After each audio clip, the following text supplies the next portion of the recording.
This has been the battleground for this fight week, Narco. This is the one where it's the real tug of war, sharp versus square. Who are we betting on here? Kelvin Gastelum opens up as the underdog, gets bet all the way to being the favorite. You've got Gianni the Greek out there posting tweets about the respectable syndicate action coming in, moving that early line. And man, I might be square. I might be square. But if you give me plus money on Chris Curtis, it's damn near an auto bet, Narco. Like it's just what I got to do with this guy. He's got good boxing. He's got one of the best gyms for this weight class on the planet right now.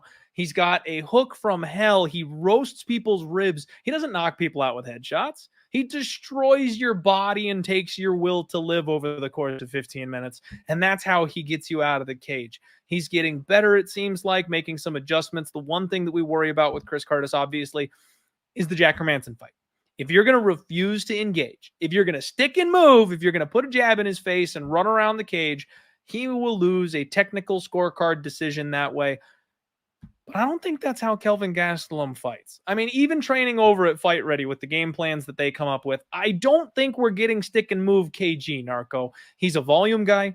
He's a boxer. He throws down in the pocket. Recently, he's been doing a whole lot more with his wrestling. And I think that that's been a decent thing for him to do, except wrestling don't work on Chris Curtis. Chris Curtis has a 100% takedown defense rating in the UFC. You cannot take this man down.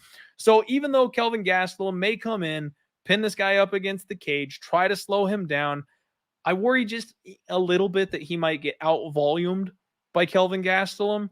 But if you're a willing participant in a fist fight, Chris Curtis is getting my pick. I have no reason to doubt the guy. I've made bank backing him until this point.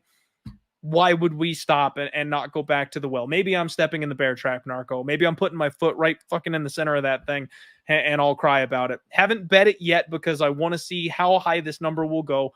Right now, Chris Curtis, I believe, is plus 110. So I don't like necessarily fighting against steam that way, but if you give me plus 120 on Chris Curtis, I'm going to take it.